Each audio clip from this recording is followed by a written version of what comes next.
This is Little Nightmares by Tarsier Studios. Little Nightmares is a side-scrolling puzzle platformer, like Limbo or like Inside. It's kind of got a kind of creepy vibe to it, like a horror vibe to it. But the puzzles are all kind of physics-based and kind of simple enough to work out. It's not quite a 2D game, so Limbo and Inside would be 2D, so Little Nightmares is 3D, technically. And it's presented in a kind of 2D perspective, I guess. So gameplay-wise, it's physics-based puzzle platforms. Find a switch, or find a key, or climb up onto something, or push something to point A from point B, and so on. It's fairly basic gameplay-wise. It's a good bit easier than Limbo or Inside. I was never really stumped on any puzzles playing this. I was stumped playing like some of those other games. Anytime I was stuck in Little Nightmares, it was usually I just didn't realize I could climb something.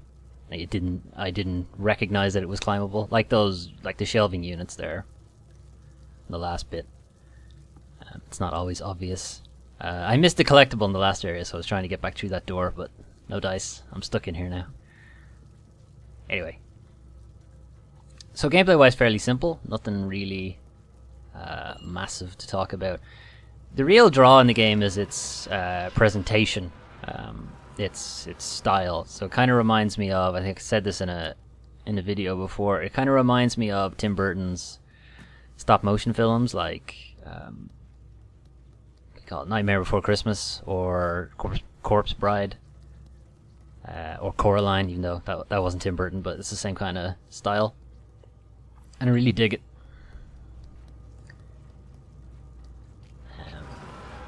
And I really like the atmosphere the game has. It is very creepy. Plot-wise, you are playing as a character called Six in her raincoat.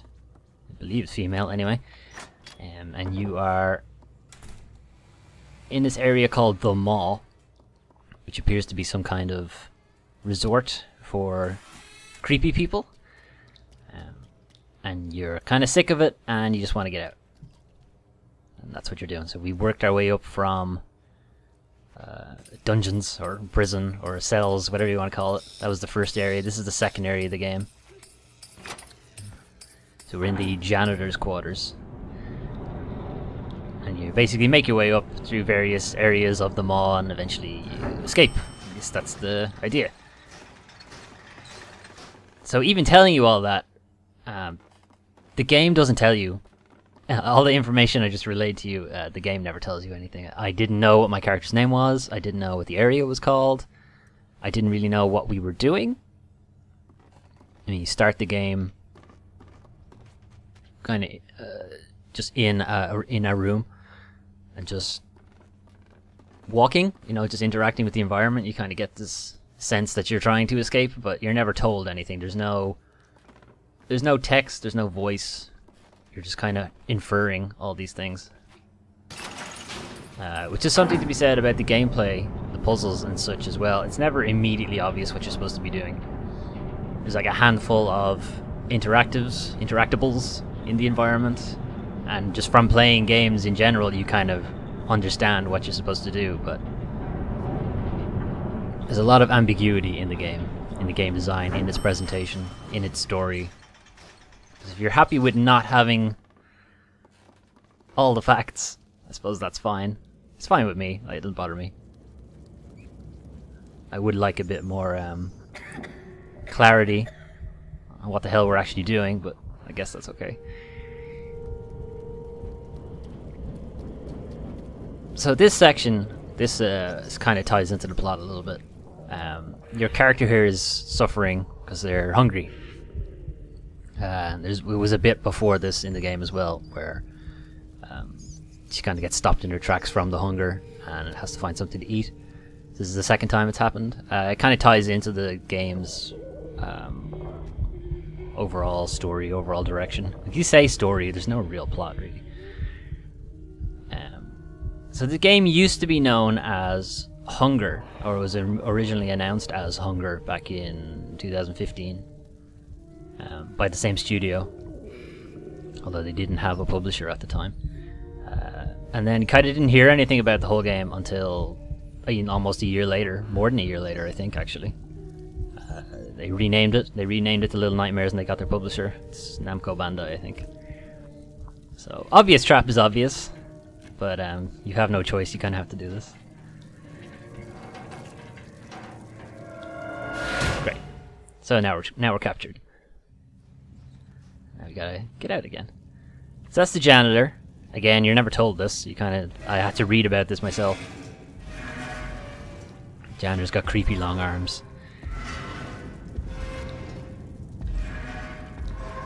And you can see there are other prisoners. You never really interact with them. They all seem kind of resigned to their fate. You're the only one who seems to have clothes, and the only one who seems to really be trying to escape. I'm not sure what that's about. So things I do like about the game. I like the atmosphere. I do. I like its presentation. I like its design.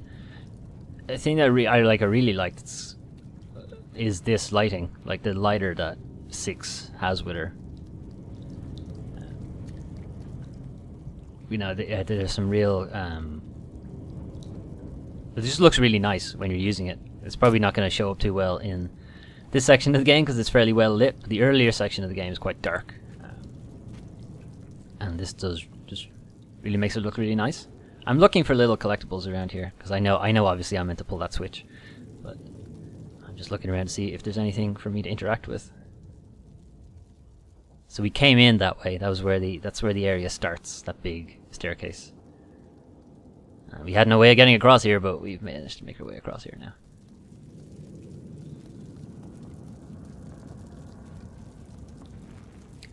So some things I don't like about the game.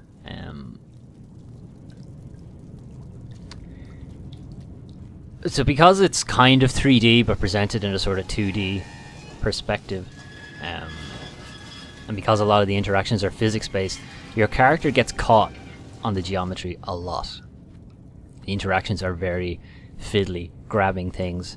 Even if you're standing right beside it, sometimes she won't grab it. You need to be standing a specific distance away for it to work.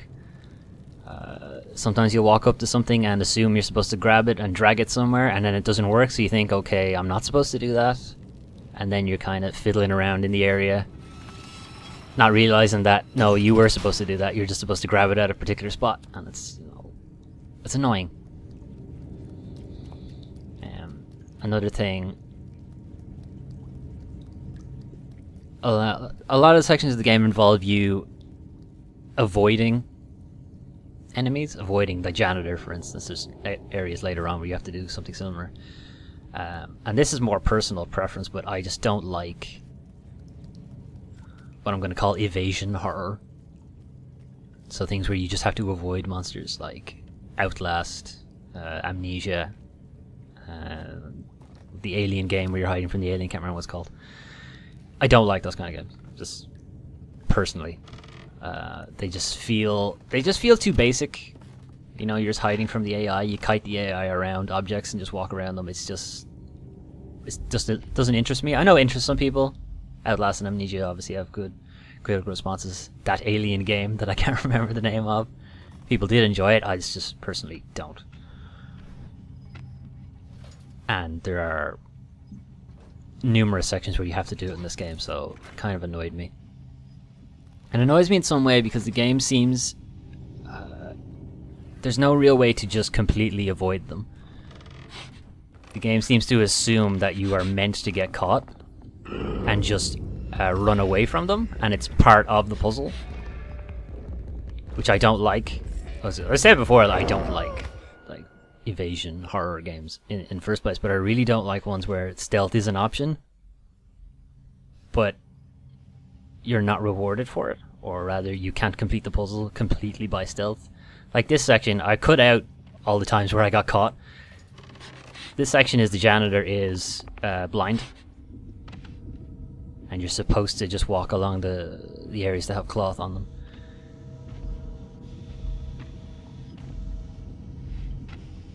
But later on, there's no gimmick to them. You're just supposed to almost get caught and just be fast enough or react fast enough or know what you're doing fast enough that you can escape. And there's a little too much trial and error.